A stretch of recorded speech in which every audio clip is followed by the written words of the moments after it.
Hey, how are you doing, girl? I just wanted to say hi and let you know that let's see what day is today.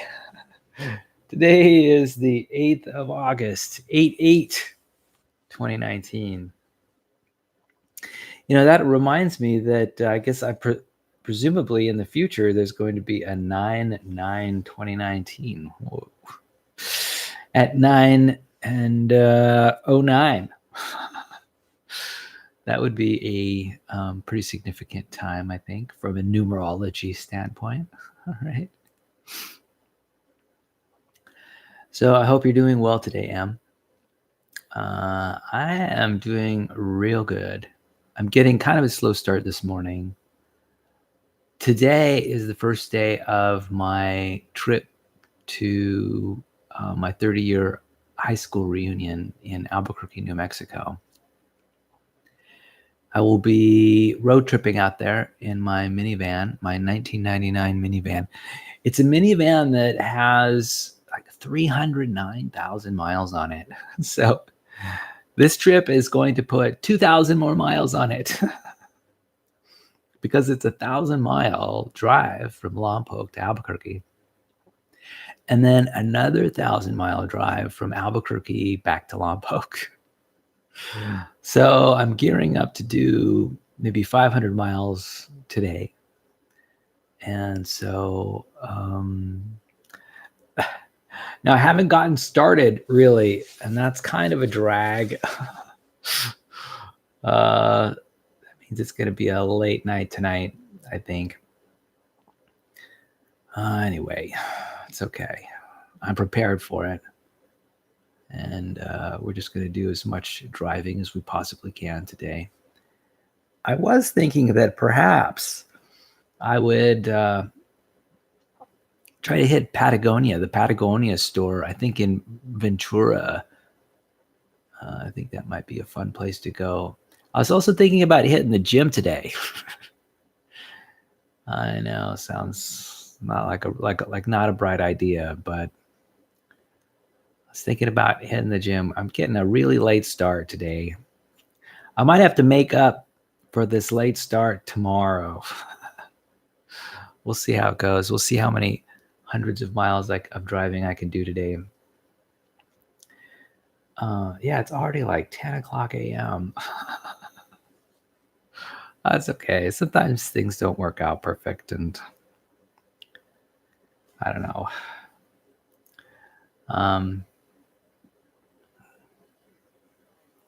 I was busy last night. I was going to do a lot of packing last night, just get myself all going, but it turns out I was distracted with other things. I was feeling kind of tired. I was feeling kind of hungry, and I just wasn't feeling well. I mean, I was feeling well, but I didn't want to pack. I had other things on my mind. I was connecting with people on the internet, and I did take a walk just to expend some energy. I didn't get a lot of walking done yesterday. I didn't get a lot of exercise done because I was delayed on account of an eye doctor appointment, and that sort of threw my schedule into chaos yesterday. I didn't do any exercise, and so my body was aching for some movement. And then I also had this packing job to do, and I figured I'd just do it in a leisurely way today instead of rushing to get out the door. And I realized that Jacob's Ladder, I haven't done Jacob's Ladder in like 3 weeks. Well, actually, now that I think about it, I think I did it last week. I just haven't done it this week. Or now that I think about it, I didn't do it last week, but I did do it the week before. So anyway, I'm kind of struggling with this workout that I want to do. I can do it now. I could do a running workout today. That might be something to do. Thing is, running workout takes an hour and a half, right? So it's just so many things I want to do. It's kind of funny. There are a ton of things that I want to do. I pack my day full with activity. And, it's kind of funny too. I choose to do the activities that I want to do with the energy level that I have. And I wish I could control my energy level, but I can't always do that. I can't control my patience sometimes. So I have a high level of what I'd call self-discipline, and I can get a lot of things done if I want to, but there are times when that self-discipline is not there. And that usually happens when I stay up late at night. Maybe I get less than restful sleep. Maybe also it happens when I'm not getting the exercise that my body needs, and it's a struggle. Those are actually really two of the main big triggers for me, not sort of following through with a lot of tasks that I would otherwise follow through on. Sleep. Yeah, that's incredibly important. But here's the thing. Sleep is something that's very valuable. And sometimes, even if you want it, you can't get it for one reason or another. Your mind might just be in other places, which happens to me all the time. My mind is just, sometimes it's in a flurry and I have difficulty falling asleep. But other times, I'm just locked into doing something else, like some kind of internet thing, or it may just be just excitement that just pops up here and there. And I have trouble letting it go. Sometimes I just need to let my brain wear itself down, and then I can get some sleep, Anyway, I do my best to manage my body functions and do the maintenance that it requires every day. So, but today is kind of an interesting day. Definitely, it's a travel day. Definitely, I want to get out the door as soon as I can and make things happen. I might just not do a workout this morning, but wait until later on tonight. Maybe I could hit an N-Shape City Gym in Flagstaff or something like that, or in Needles. Hit the gym there. That might be something that I could possibly do. That could work. Yeah, I could get like a 24-hour pass. I could go to the gym, right, at like 8:00 p.m. tonight, do my run. Yeah, maybe do some leg exercises, some leg press, stuff like that. I guess I could do those things today around lunchtime, or I could do them tonight at a new gym.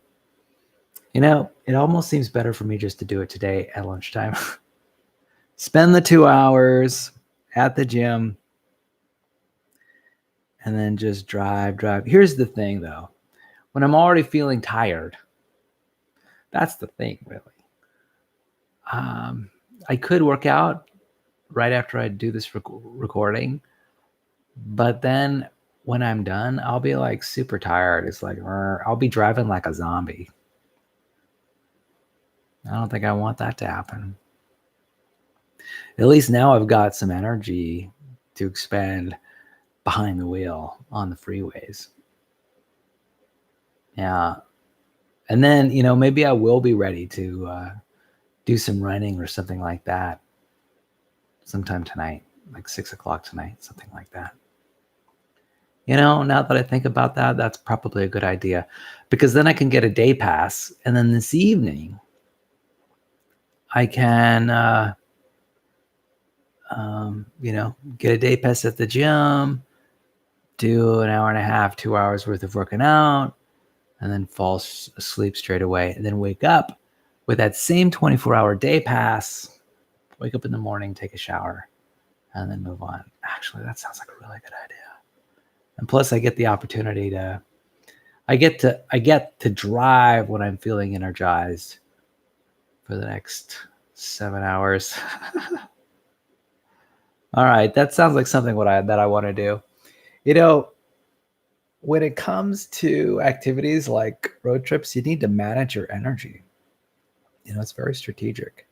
I mean, I could totally wear myself out at the gym right now and then come up with like some small amount of mental and physical energy to drive for 7 hours. It's like, oh man, why did I do this to myself?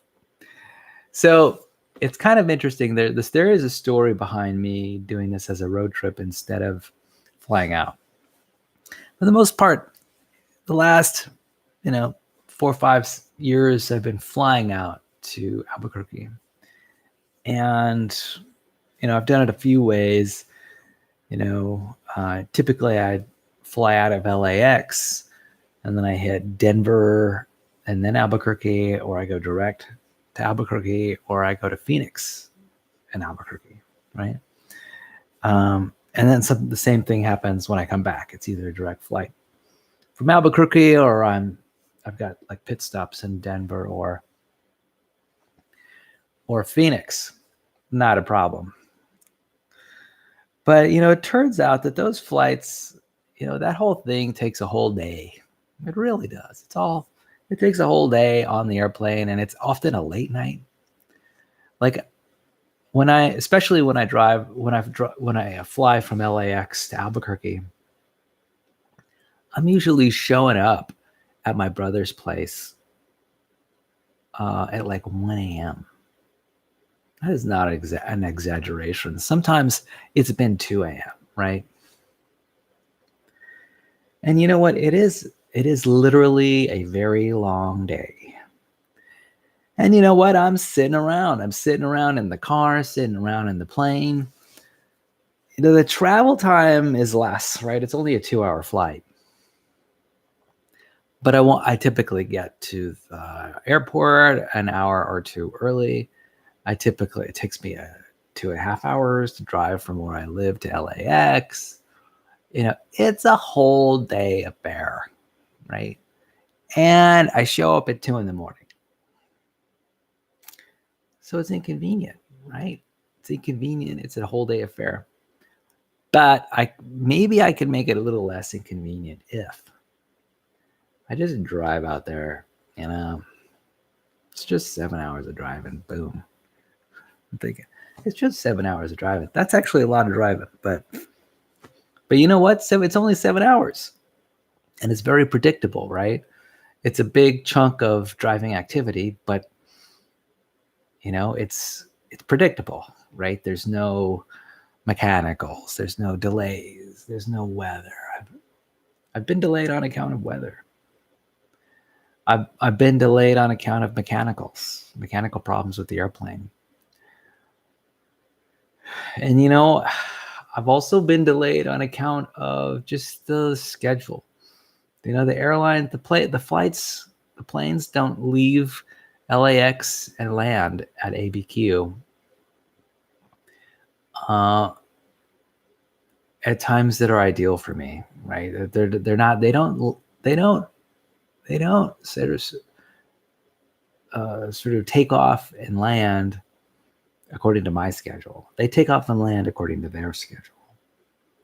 And so I waste a lot of time just up front and on the back end, just sort of making my schedule sort of link up to theirs. And so anyway, this is sort of an experiment. Might I enjoy just driving out there? As I drive, I can take breaks, I can eat snacks, I can find fruit. At an airport, believe it or not, the food options, at least for me, are kind of not that great. When I travel, I like to eat a lot of fruit. And true, there are apples and bananas and oranges in airports, but they're not easy to track down. And and the food is available at times when I'm not hungry, or it's not available when I am, right? So whereas if I'm on the road, I can. It's very easy for me to find a grocery store at some town or near a 7-Eleven or something. And I could pick something up, and you hit a town every 30 minutes or so on the way out, and so it's really convenient, And I can do the driving. That's no problem. Driving's not an issue. The only part of the whole thing is that the only problem is that it might take 2 days for me to make the trip instead of just one, because it's really kind of impossible I've done it before. Like, I've driven 14 hours before in one shot, but it is not the ideal way to spend your day. It's really a physical and mental challenge. It's probably also not that safe, certainly toward the end of the ride.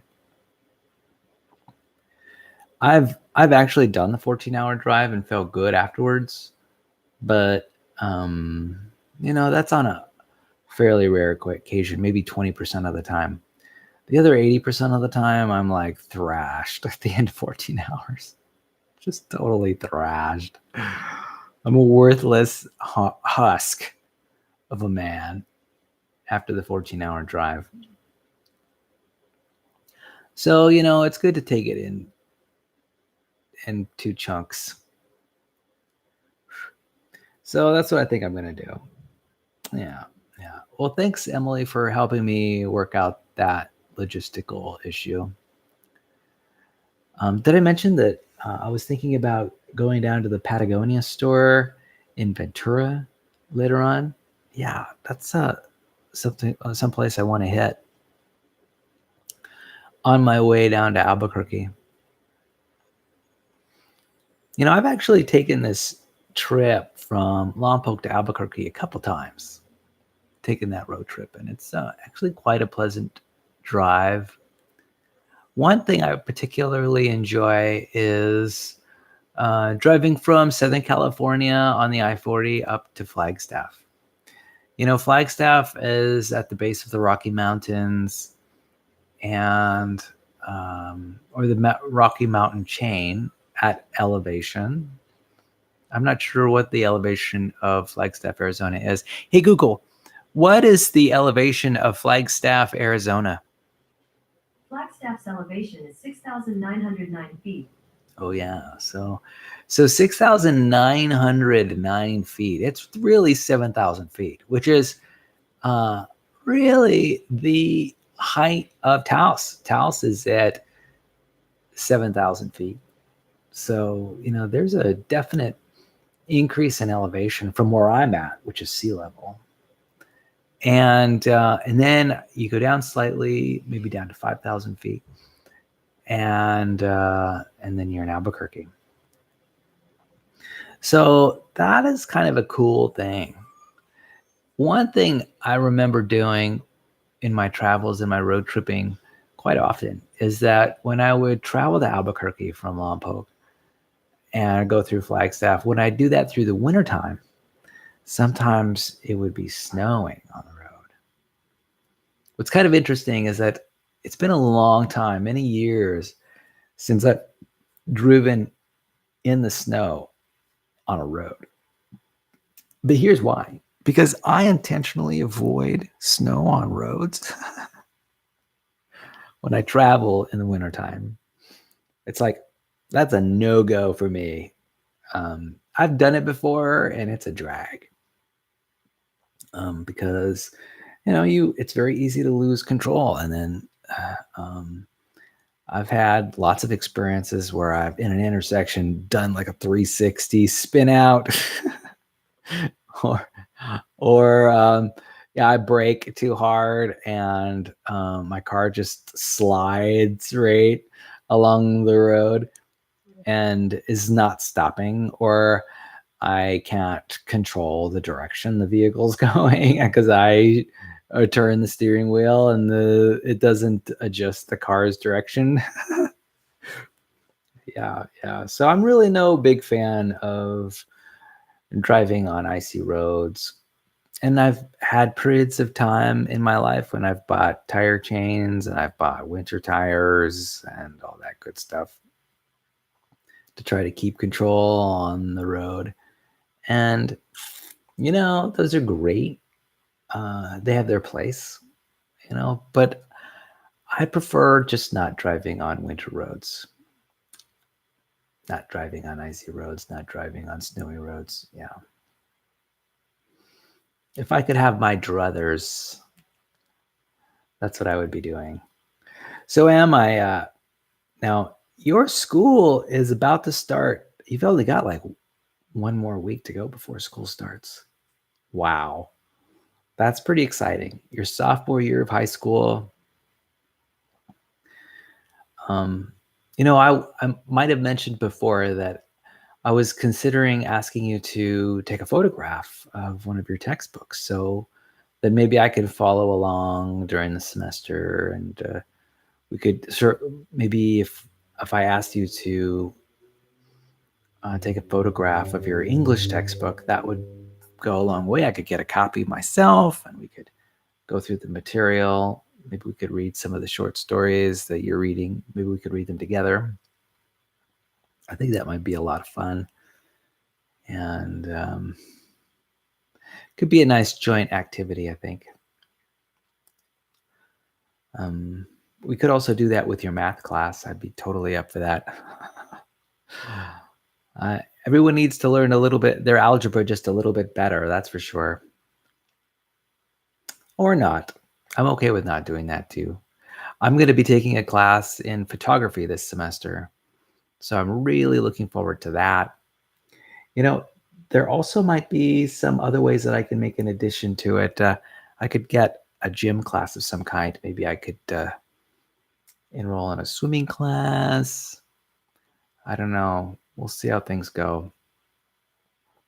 I think that I might be driving down to Santa Barbara this semester a little more often than last semester. I'm really beginning to build in Santa Barbara a real cohesive network of friends and acquaintances in Santa Barbara. And I'm thinking I might start driving there more often. And fact is, if I take a lot of classes here in Santa Maria, that gives me less time to spend in Santa Barbara. Yeah. So if I do take a class in Santa Maria or even Lompoc, it would have to be a subject that is like totally brand new to me. We'll see what goes on. Maybe I'll take a Tai Chi class, or who knows. Swimming class sounds interesting because I would actually very, very much like to learn a different stroke in the pool. Like if I could learn breaststroke or butterfly, that would be amazing. Because I think I'm sort of maxed out on crawl. I mean, on my crawl is looking really good in the pool. At least it's feeling good. I'm not sure necessarily that it's especially fast, but it does feel good as I accomplish it, as I move through the water. I think what's kind of funny too is that for my swimming, I still can push myself swimming to a place where I'm like completely out of breath. It's very easy for me to do that. And I really do personally have a tendency to push pretty hard in the pool as I'm moving along in the lane. And that's great because that will go a long way toward preparing me for triathlons. Speaking of triathlons, I purchased a nice triathlon suit, tri-suit. the other day, and it looks fine on. Looks really good.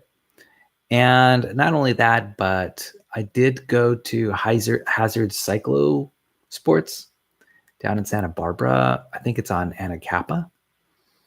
And I did request some time to be fitted on a bike. So, in fact, that's happening not this Friday, which would be tomorrow, but next Friday. So that's going to be a blast. We're going to get fitted. I think it's going to take 45 minutes to an hour. They're going to fit me to a bike. And I think what I'm going to do is I'm going to order a bike through the catalog. And I think I want it to have like some nice colors and such things like that, some nice markings. And then I'll pick up a nice bike. I'm thinking about buying not a road bike, but a cross between a road bike and a mountain bike. I think that'll be nice, be quite versatile. Maybe it'll be a little more comfortable than a road bike. I don't have to be like super duper fast. For me, doing a triathlon is not about necessarily doing it fast. I know that I won't be that fast. I mean, the difference for me between, say, a road bike and a cross or a hybrid, it's going to be like, maybe I'll be 5 minutes slower. Let me tell you, 5 minutes doesn't matter to me from my triathlon speed standpoint. Not even a factor. And chances are all I will need to do is just increase the strength of my cycling, the cycling leg of the triathlon. And I can do that in a whole lot of different ways besides like swapping out my bike. Yeah, absolutely. So yeah, I'm going to definitely be okay with sort of a cross between a mountain bike and and the thing about mountain bikes is that they tend to be pretty heavy. Although now that I think about it, they may not have the shock absorbing capability. I don't know. Here's the thing. I think I've kind of owned a mountain bike before,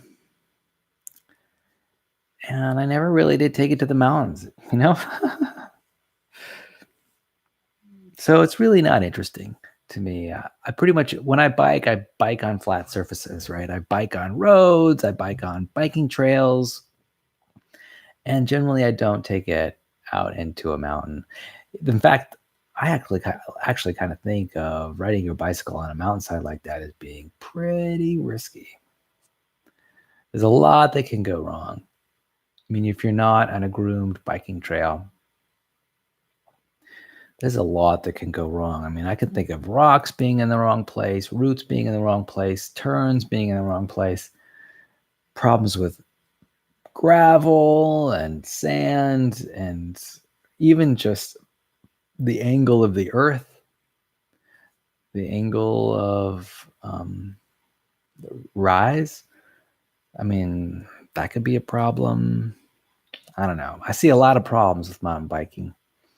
So I'll probably do very little mountain biking. And so I think this hybrid bicycle will work best because I think it'll offer me speed and comfort. Or, it'll offer me a real trade-off between speed and comfort. I don't have to be the most speedy bike out there. So that's pretty exciting. I'm excited about getting my triathlon gear together and getting the bike stuff all together. I still have to get that receiving hitch for my car installed. I want to get that going, and I want to get like a Thule or a Thule. I'm not sure how you say it, but some kind of bike carriage, and get that installed in my car so I can move the bike around. Yeah, I think I have an idea about the kind of bike carriage that I want. It's going to be something that attaches to the receiving hitch in the back of the car, and something that maybe folds out a little bit and can allow for 2 bicycles to be on it at one time. Yeah. I don't think I'll ever need 3 bicycles on it at one time, but 2 bicycles I think would be really nice. So that sounds pretty cool. And how soon can I get that together? I don't know. It's going to take me about a month to sort of figure all that out. I'll figure it out eventually, though. Yeah, that'll be real nice. So then I'll have a bike that I'll be able to do bike stuff with. Very nice. Now that's I actually do train on a bike at the gym pretty regularly. I bike on a stationary bike, and that's fine. For developing my bicycle muscles, and you know I enjoy it. I think of for me, bicycling is what I call a practical skill. It's very functional kind of behavior to be adapted with, to adapt yourself physically to. And I think I've done that. And so I think I'm ready for a real bike because I could easily, at least on the stationary bike, bicycle 13 miles, 13, 14 miles. That's not a problem. And so if I had like a real bike, I could really do some bicycling, you know? Sounds good. And then I'd be prepared and ready to do a triathlon. So that's awesome. So as I get my gear together for that, I'm really looking forward to pulling that all together. So let's see what else is going on. Well, I'm really happy about my photography class that I'm going to be taking next semester. Yeah, that class is going to be starting up next week, right? Or maybe the week after. That's when Alan Hancock classes start. Let's see what else is going on with my life. That's actually a lot of stuff. I was thinking that I might be going to Burning Man, and then I could go to Burning Man still, but I'm sort of shying away from that. And there's a few reasons for that. I'm noticing that I want to spend more time in Santa Barbara, and there are some music festivals that I'd rather go to than Burning Man. I know that sounds crazy. There's so many people who are so devoted to Burning Man. The fact is, Burning Man's far away and it's austere. It's like out in the middle of nowhere. Not all music festivals are like that. I kind of like the ones that aren't as austere, the ones that are easy to get to, the ones where I can maybe drive home and take a shower. I can eat whatever food it is I want to eat. I don't have to breathe in dust or anything like that. I don't have to suffer through really cold nights. Forget about that. Music is music. And if I want connection and with others, sort of authentic relating type things, my life is replete. It's flush with that kind of activity and that kind of relationship building. I've got a lot of it going on around me in a lot of different ways. Burning Man, I think for some might be an outlet that they only have access to once a year, but I have access to multiple outlets that I think give me a similar experience. And so I'm fine relying on those ones. I don't have to make this gargantuan movement once a year. Yeah. There are a lot of things. Even when it comes to dancing and music, I've got like some of the best dancing and music opportunities around me here ever. I could even drive down to Los Angeles and get some amazing dancing opportunities there. So, yeah, I don't feel deprived in any way. And no, it's kind of funny. I did try to get Burning Man tickets. I'm signed up. I got an account. I went to the OMG sale, and I clicked on purchase tickets, and I was in line to purchase tickets. I was in line for an hour during the OMG sale for Burning Man, and they sold out of, I don't know, what, 20,000 tickets.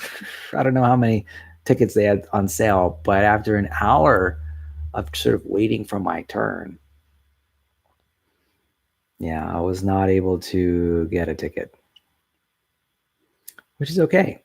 It just tells me that, there are a lot of people who want that experience, and they're welcome to it. Because I've got plenty of very similar experiences, and in my estimate, a potential for being somewhat better, mainly because these experiences are not in such austere environments, where there's a lot more flexibility, a little more relaxation, maybe even a little more enjoyment.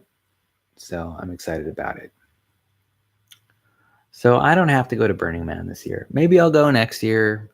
I'll give it a try. As I learn more and more about the process, as I learn more and more about the people who go, I've got key information on 3 groups, 3 camps that go to Burning Man. And, as I become more and more involved in the community, I'll be able to pick and choose which camp I want to go to and be a part of. And it'll just be, a lot easier. When I eventually go, it'll be a lot easier transition for me to move into that space. So that's cool.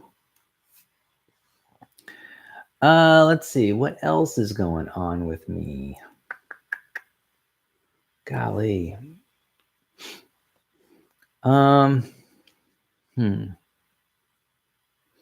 Work's going great.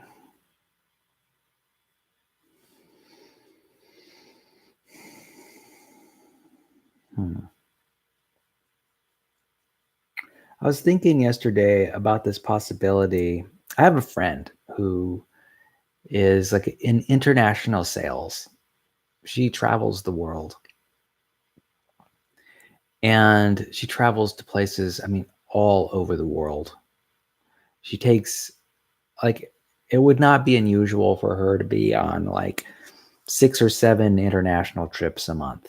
I mean, in 6 months, or even 10 international trips in 6 months. She could easily do 2 international trips a month, maybe even 3 international trips a month, traveling all over the world, right? And, I admit that in my mind, there are things that are valuable about having that kind of experience. I also admit that there are aspects of that experience which are so challenging, so problematic that for at least for me, I think I'd have trouble doing it. Being a road warrior like that. Because let me just tell you straight, I love sort of being in a fixed position. Being at home, in a home that I'm comfortable with. There's a lot to be said for having that, because I get access to friends and activities, and I can control things like my health. Like if I have a dental appointment, or I have an eye appointment, or any kind of medical appointment, it's really not a problem for me to attend those, to make those happen, because they're local, right? And because I live in a fixed place. My job doesn't require lots of mobility. That would be entirely different if I did have a job that it required lots of mobility. If I was always on the go, I don't know how I would deal with medical checkups and medical appointments, dental appointments. Some of that might slip. Another thing, I like going to the gym. I go to the gym 3, 4, 5 times a week. If I was highly mobile, I was in the south of France, or in Italy, or in Japan, or India, I'd really struggle to find gyms. and I'd really struggle to keep a um, a good workout together, right? Other things like I really enjoy trying my best to eat vegan, to have a nice solid diet, um, where I get plenty of fiber and I get lots of. I mean, there are a lot of things. Um, Speaking of fiber, I've got to remember to take some on my trip. But yeah, there's fiber, and I also am a big fan of calorie counting. So I like to take control of how many calories my body is receiving, because for me that is all about self-care, and I don't want to eat more calories than my body needs. I also don't want to eat fewer calories than my body needs, right? I want to eat the exact number of calories my body needs. No more, no less. So, yeah, so there's diet, there's working out, there's medical appointments. First of all, diet, working out, and medical appointments are all about self-care, right? That's about caring for this thing I've got here, this body. And also when you're highly mobile, you're always on the run. You're always going somewhere. You're always in an environment where you could be dehydrating or get too hungry or get sunburn or get too cold because you're moving from climate to climate. Maybe you don't have, the thermal underwear you need or the jacket you need. Maybe it's in your other luggage. People who are very mobile, it's kind of a struggle, right? To keep this body in homeostasis, to keep it well maintained and manicured. Yeah. And even the brain, when you're doing a lot of travel, I mean, when you're on an airplane for 12 hours, that is a real problem for the brain and the body. Or yeah, so I mean, how do you find creative outlets? How do you find social outlets? I mean, if you're somewhere in Sudan, right? How do you find social outlets if nobody knows English around you? You know? So I don't know. So I mean, there are benefits to people who are very mobile in their jobs.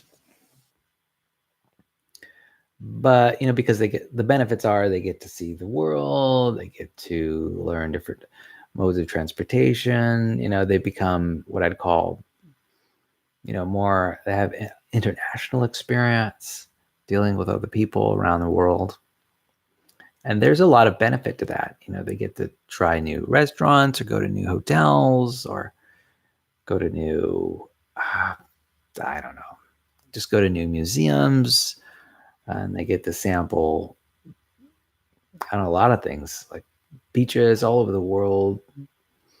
They get to travel in a lot of different ways, by bus or by plane or by train or by boat. All that is pretty amazing stuff. They quite often have access to amazing food, right? I'm not sure what that's about, but I just received a phone call. But you know what? I don't know. I don't know if those things are even that important. Going to a different. I mean, I've got plenty of beaches around me. I have the opportunity to be on trains and boats if I want, or planes if I want. I have the opportunity to be around places, being around amazing hotels, and eat amazing food. So I don't know. One thing about being like sort of an international traveler to me that I think would be the hardest would be sort of the lack of what I'd call social connections that are sort of familiar, right? For me, my friends and acquaintances are really important to me. I really love connecting with people who I know a little bit, right? Um, sort of, I don't know, being around my friends. And the fact is, I can't be around my friends when I'm 1,000 miles away, unless I Facebook them or something like that, or FaceTime them or something like that. And now that I think about it, that international traveler that I know spends a lot of time on Facebook. Of course, that's the main social outlet. That's how you connect with others, right? Through electronic means, because you're so far away. You have no other way to connect with others because, well, that face-to-face connection is not as easy when you're 500 miles away from your friends, or even 1,000 miles away, or 5,000 miles away. So anyway, I was thinking about this person who was doing a lot of international travel and how much I admired that. There are ways for me I can find jobs. Like, I was thinking about, I could get a job with like the FAA and be highly mobile and fly all over the place. There is a draw, an attraction to that. But then there's a huge loss, in terms of taking care of my health, diet, exercise, friendships. I'm not sure if the trade-off's worth it, honestly. I have done lots of travel before, and I wasn't enthusiastic about it. After a while, every hotel is the same. It's the airport experience is in many ways pretty neutral, and in some ways a little bit dreadful. It's wonderful to have that kind of stimulation and to learn new things about travel and traveling, and going to new places. That's always awesome. But I don't know, that novelty, I think it begins to wear thin pretty quick. Like, not super quick, but like pretty quick. I would guess like in a couple weeks. After traveling around for a month, say, I think I might just have had it. I guess what you've got to do, what international travelers do, is that they find ways to cope, right? They figure out ways to connect with others that work for them, right? Whether it's going to like yoga studios, or getting massages, or hanging out in hotel bars, or whatever. Somehow they figure out ways to cope. And, good for them. But I know for me, it'd be a real challenge, because there are things like my health, like my medical appointments, and my diet and exercise, which are really important to me. Really, could anything take second? Could diet and exercise be second in priority to traveling for work? Could I really do that? I don't know. That sounds like a real challenge to me. I'm not sure that I could do that. So anyway, and here's the thing. What's kind of funny is that if I wanted to travel, I could. Like, if I wanted to get on a cruise, or I could go to Alaska, I could get on a cruise to Alaska or the Bahamas or something. I could do that. If I wanted to go to Epcot Center for 2 weeks or whatever, I could totally do that. I don't know. It's funny. There are so many experiences to choose from in this life. There is no lack of experiences. If you want sort of, even when it comes to different people, there's like millions of people in the world. And if I met like a new person every single day, and spent a lot of time with them, I would never run out of new people to spend time with. Serious. So, I mean, Isn't it wonderful that we live a life where there's just so much variation, so much possibility for change? I mean, that's something to be really powerfully grateful for about all the novelty that exists in the world. There's just so much knowledge to learn. I mean, I could get a PhD in biology, but then I could choose like reptiles or birds or worms or crickets or something. I could choose apples. I could devote my entire life to learning more and more about apples.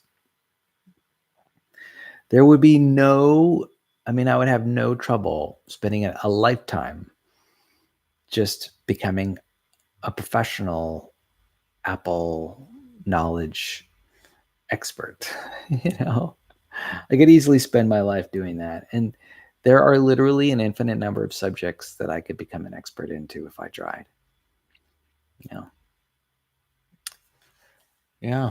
So are we really lucky to live in this world that's just so robust, so detailed, and live at a time when knowledge is just exploding and where we could take part in learning that knowledge and then also creating new knowledge?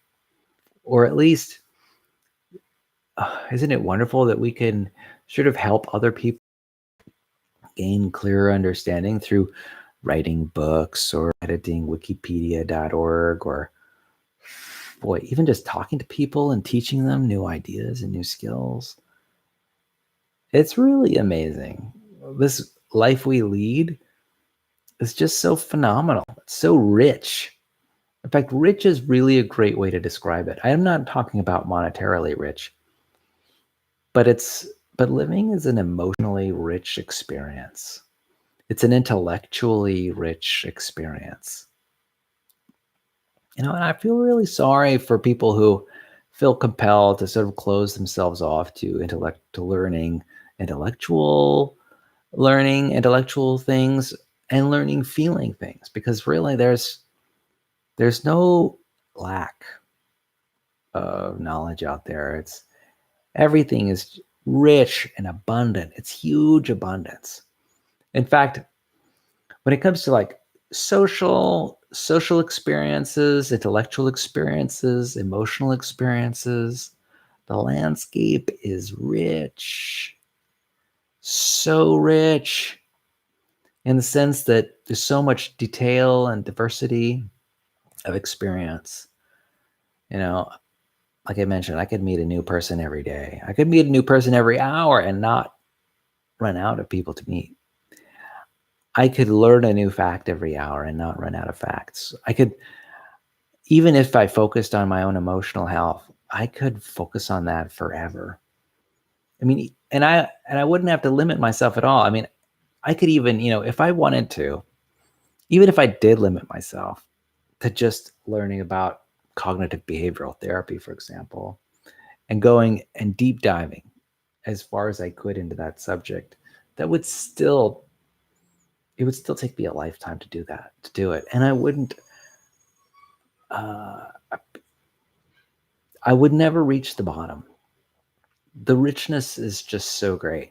The diversity is so great. Wow. What an amazing life we all lead. I mean, I'm really just in awe of the life that we have. It is completely extraordinary. And what's kind of funny too is that this extraordinariness and richness exists only because we're alive. There's like no other fact which is as powerful as that fact for enabling this richness. And what's kind of funny too is that even if I lost my hearing, say, or I lost my eyesight, or I lost my sense of taste, or in many respects lose my sense of touch, so long as I could stay alive, that richness would prevail. I mean, even as a blind person, there would be so much for me to do in terms of making videos or being athletic, or even if I lose huge swaths of ways to input experience, the richness still comes through. I mean, just look at people who have multiple disabilities. Like, who's that lady who was blind and deaf and mute? And she wrote a book. Oh, golly, I'm forgetting her name right now. But I mean, even a person with limited access to sensory input, there still was, she played a leadership role, at least to some extent, maybe to future generations. But there are like movies and plays about her, and there's really no lack. I mean, there's so many opportunities to make an impact on the world. Not only is the world rich emotionally, physically, psychologically, philosophically, economically. Not only is the world rich, but like I was mentioning, even if your senses, if you're disabled in some way, your life is rich. And not only that, but there's so many ways to make an impact, to make your mark, especially with the internet today. There's so many ways. I could write a book, I can write music, I could give leadership development seminars, personal growth seminars.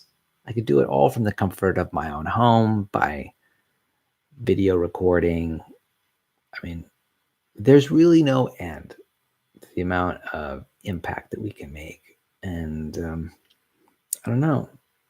There's just something completely valuable about that.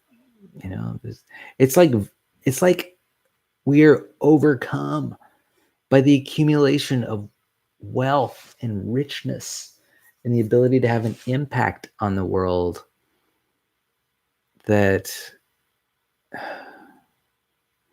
don't know, there's no other word to describe it other than awe. It's complete awe.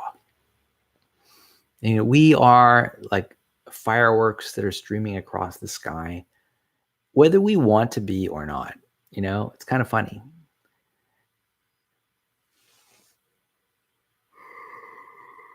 That's really amazing.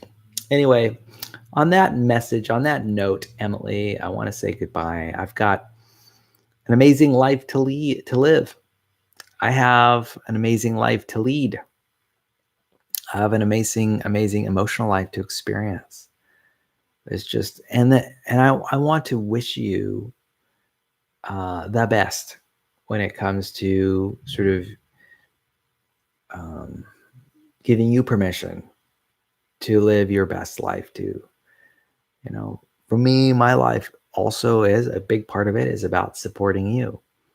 It's about helping you see what's possible, giving you the gift of my service, giving you the gift of my knowledge and understanding, giving you the gift of my skill, my expertise. Not only that, giving you the gift of my experience. Maybe giving you the gift of my moral support, my encouragement, giving you the gift of my generosity, giving you the gift of just my inner magic, my ability to provide space, to give you presence, to be present for you. Even if you never take me up on my offer of presence and space, even if you never take me up, at least I'll have the chance to provide it, right? Through making a statement or through letting you know that I can be available if you want me to be available. Anyway, Emily, I want you to know that I love you very much, that you're important to me, that what you were thinking is important to me, that I'm here to sort of do my best to support you and to accept you and acknowledge you and to be present for you. I'm here to offer you my kind regard, my respect, my my resources, my time, my energy. And, all I can do is offer it. Well, it's completely up to you whether you decide to take any of it. And, that's something I can live with. It's something that I can accept. It's something that I can endure in the world. And, for me, making the offer is, whether the offer is received or not is something that's important to me. I did it. I learned something from it. I will continue to make offers and try to make better and better and better offers to you as I grow older and more experienced, more knowledgeable. And, I do hope that you take me up on my offers here and there. Anyway, girl, I hope you have a wonderful day today. Have a great last week before school begins. I love you. Bye-bye.